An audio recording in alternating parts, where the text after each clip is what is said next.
All we got is us look down the bench like it's championship or bust. Next man up. All we got is us look down the bench like it's championship or bust. Next man up. What's up? What's up? What's up, New York Liberty Fan TV? It's your boy Rem. Game 3 preview on the way. Happy to tap in with you. It is Friday. It is a rainy one. The New York Liberty get ready to take on the Connecticut Sun tonight at 7:30 p.m. But before I give you this Game 3 preview, I'm going to need you to do me a favor. Hit that like button, the follow button, comment, share, do whatever it is, and turn on your notifications for New York Liberty Fan TV. We are presented by the Bucket for Bucket Network. Again, thank you for tapping it with me. It is a rainy one. I was supposed to go out to the to Mohegan Sun Arena today, but unfortunately, I'm not doing it. It's crazy out there. Looking like a 4 or 5 hour drive, something that's normally about 2 hours, 2.5 at tops. But the Friday traffic and the weather is definitely not permitting us to do so. So we will be rooting for the Liberty from our homes, the safety of our homes. Dry and just chilling. I haven't decided if I'm going to go to the watch party yet, but if you are a season ticket holder, if you're looking to go watch some Liberty basketball tonight, there will be a watch party at Slate NYC. You will need a link in order for you to get into that. And also on Sunday, if you are a season ticket holder, I know it's sold out now, but shout out to all the season ticket holders who will be pulling up on Sunday to the game and linking up at Barclays to go ride out and go head over to Connecticut on Sunday. So I'm looking forward to that. I won't be there, unfortunately, but I hope you guys enjoy yourselves. Bring that energy, bring the noise. And remember, Connecticut is like home. We're right there. So it should feel like another home game. Y'all should bring the noise and bring all that energy. So we will see how that all transpires. The WNBA playoffs is picking up. We have to speak about it because I posted last, and I'm obviously made a facetious, I was just kind of like, I'm drawing a blank on the word. I don't know why I'm drawing a blank on the word right now, but yeah, I see my Nobody Watches the WNBA post. We spoke about it. Sold out arena game 2 at Barclays Center. You know how it gets when New York gets like that, when we get sold out, when we get crazy. But let's talk about the viewership to speak a little bit more about our Nobody Watches the WNBA chatter that you guys will be silencing very soon. The WNBA playoffs hit a 22-year high on cable. Our game was around 560K viewerships. The peak viewership, that was on average, but the peak viewership, the most views that our game got was 721,000. That was towards the end of the game because it was such a tight game. A lot was going on, so you could tell why more people were probably viewing it. They probably had fans calling up like, yo, tune in, tap into the game. I called a bunch of my peoples like, yo, y'all need to check this out. The Liberty about to get this W, and they did that. It was tough. It was tough fought. And, they got that. But shout out to the WNBA. Shout out to everybody who was taking the time to support the WNBA, to watch some games. And the playoff basketball is, when I got back into the WNBA, because I started watching in 1999. I left a little bit. I won't lie to you. There's a nice period where I stopped watching. But when I came back into it, it was like the playoffs was what got me, so hyped to get back into it, because I just saw the phenomenal basketball these women were playing. And, we're here now. So definitely tune in, and shout out everybody tuning into that. So if you put together the viewership, we were around 1 point something million. I'm not too sure. I don't have it in front of me, so I can't tell you. But I know we was at 563K on average, and the Aces in Dallas were around like 522K or something like that. So it's good to see that. It's good to see that the WNBA is growing, and we're getting to see growth. But tonight is Game 3. Tonight is Game 3. First of all, safety to everybody traveling in this horrible freaking weather. This is just a mess. I know it's been raining since last night. Lightning, thunderstorms. I got flooding outside of my crib. I'm not feeling this at all. So safety to everybody headed out there. Our New York Liberty, they was already out there. They was in Connecticut yesterday. I saw Big Mama Steph's story, her and MJ. I'm gonna say this before I even tap into more of the Game 3, because I know I'm just talking to talk, but. I know Sid and TP have their own show. We need to look at getting a show for MJ and Steph, because I think that would be pretty entertaining. Those two are definitely a vibe, and I would love to be just be in that room, in that conversation. They need a show, so whoever's in charge of the Sit in TP show, I need y'all to go reach out to MJ and Steph Dawson, because those two I would pay to watch, as we already do. I'd pay to watch though. Game 3 tonight in Connecticut. New York Liberty, we are 17-3 on the road this season. That is a WNBA best. We've had some great games on the road. We obviously killed Connecticut twice already this season, so we're going to need to continue to bring that energy, as a matter of fact, if we are able to achieve these next 2 W's and we win, we will not be coming back home for some time, guys. We would be headed straight to Las Vegas, because obviously the Vegas Aces have home court advantage for the finals. So we'll see how that goes, but we're ready for it. And I'm going to tell you guys now, I'm hoping that we do not come back for a Game 5. I hope the Liberty get the job done. I know some of you guys seen my post the other day. Some of y'all were probably like, oh, why is he so sure? But I have confidence in this team, and I do believe that we are able to get 2 in a row, as we've done throughout the whole season, and the way that we finished this season. So, I'm very comfortable that we can go ahead and get 2 wins in Connecticut, and then go head over to Vegas to go get busy for the finals. So we'll see how that goes. Speaking of the Suns, the Sun, not the Suns, the Sun. Let's be very clear about that. They are still boiling. They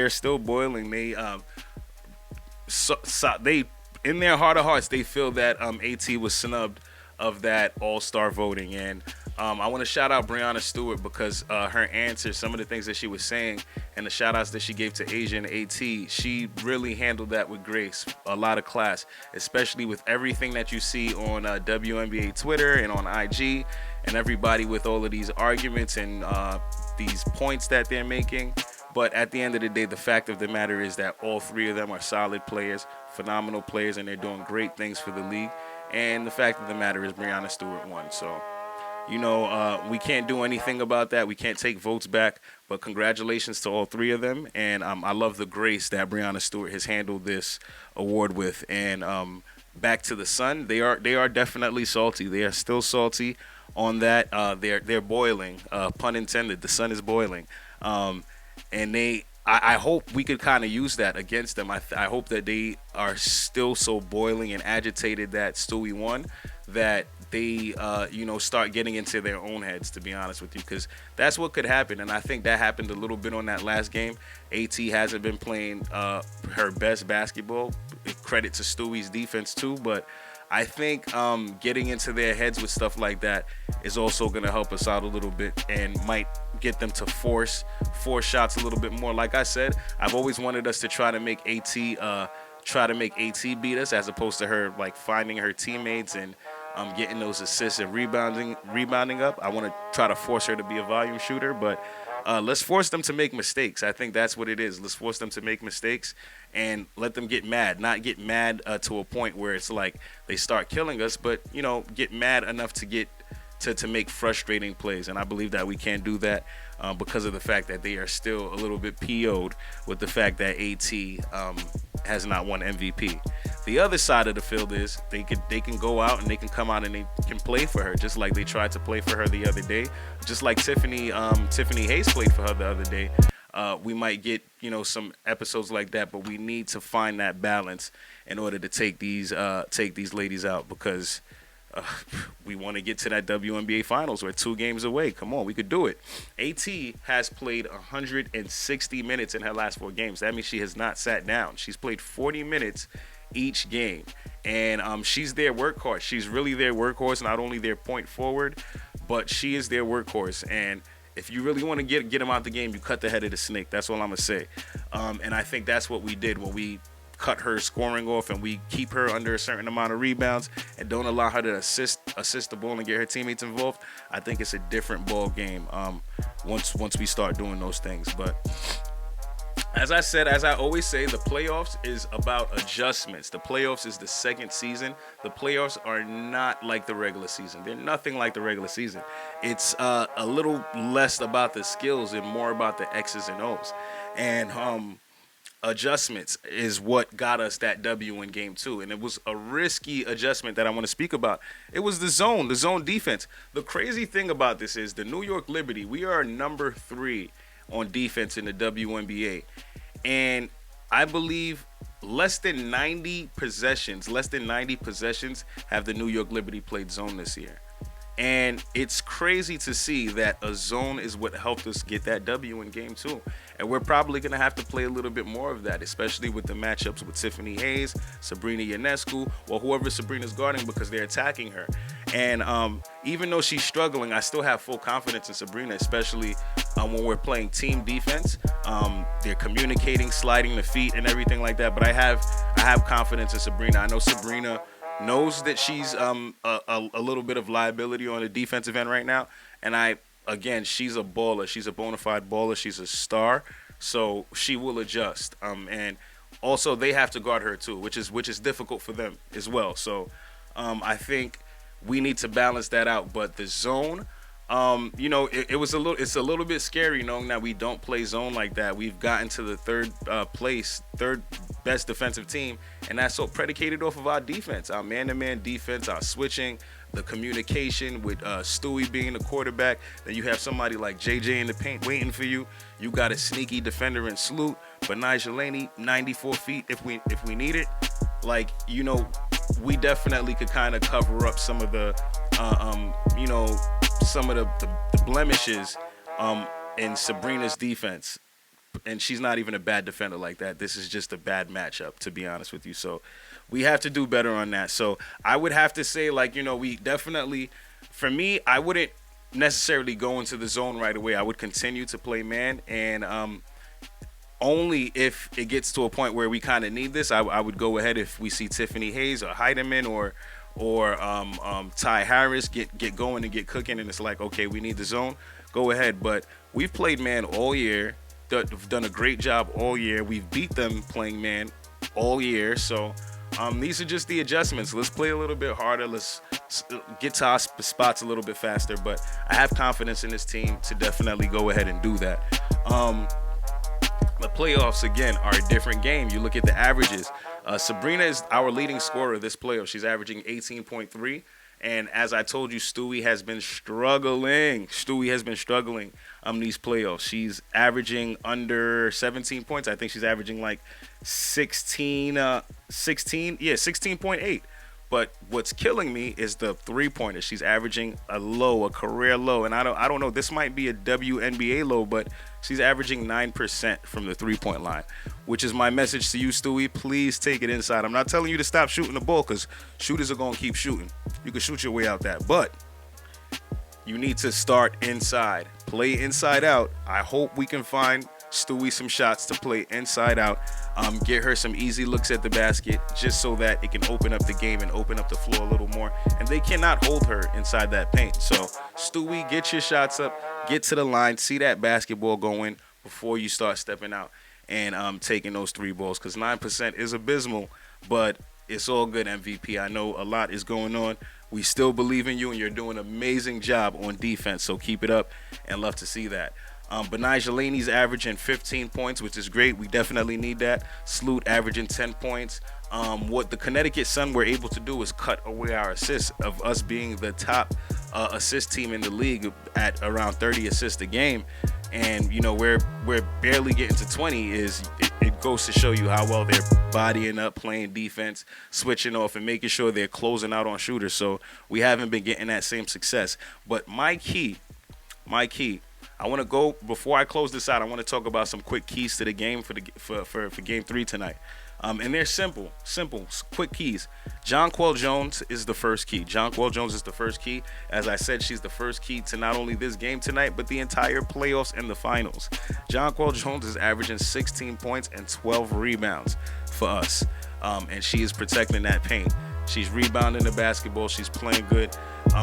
Game 2, the clinching game against Washington, hit some key free throws. She's playing phenomenal basketball. And this is why I believe if we make it to the WNBA Finals and win it all, this is why I believe Jonquel Jones will be the MVP. But let me not get ahead of myself. We still have baby steps. Let's take it one game at a time. But our key factor, the one that will help us win this whole series and the WNBA finals, is Jonquel Jones, averaging 16 points and 12 rebounds.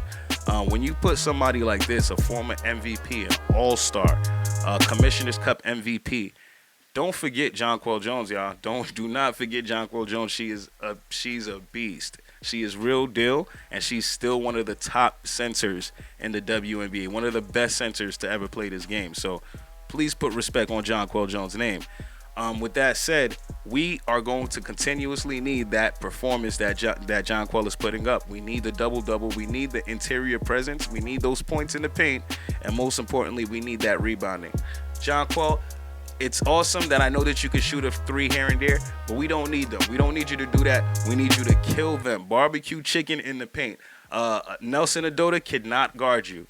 DeWanna Bonner cannot guard you. So continue, stay aggressive, and let's pack that paint up. Let's pack that paint up and get this W tonight. But let's make them pay.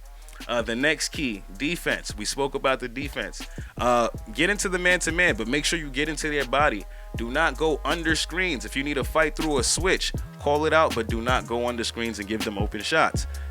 Next, don't be afraid to go back and forth from the zone to man. We got to do the zone because it was effective. Keep communicating and play a little bit zone just to take out the Ty Harrises, the Tiffany Hayes, and the Natisha Heidemans. We want to do that. And again, Stewie, inside out, please, inside out. Let's start inside that basket, and we can start taking it outside, but kill them in the paint because they cannot guard you. And finally, bench production. Bench production. We have not gotten much bench production. But I did see Steph and KT. They look loose. They was dancing it up at practice today. They look loose, so I like to see it. But we're going to need some production from MJ. We're gonna need some production from KT and production from Big Mama. Bench mob, I need y'all to step up and help our starters out. But we will get this W tonight. I believe we will get this W tonight if we stick together, we follow the principles, and play great playoff basketball. So let's see. Tell me your thoughts. Tell me what you think. Tell me how I'm doing. But yeah, that's all I got for y'all. This is New York Liberty Fan TV. It is your boy Rem. Tonight is Game 3 at 7:30 p.m. at Connecticut Mohegan Sun Arena. And I just want to thank you guys for taking the time and tapping in with me. Peace. All we got is us, look down the bench like a championship or bust. Next man up. All we got is us, look down the bench like a championship or bust. Next man up. Yeah, the strong survive, the will to rise. Get rich or die, I kill for mine. Look in my eyes, get out the lane, you see the drive. If this a game of thrones for throne, that make me catch a bone. I'm cold, my name is Stone, born winner. Now all you gotta do is trust, look at the bench, yo, the championship a must. We like next man up. Yo, they ain't training hard as me, those 2 a days I hardly sleep. Suicides me 3 a week, but it's just me because they sleep. Roll 2 and P,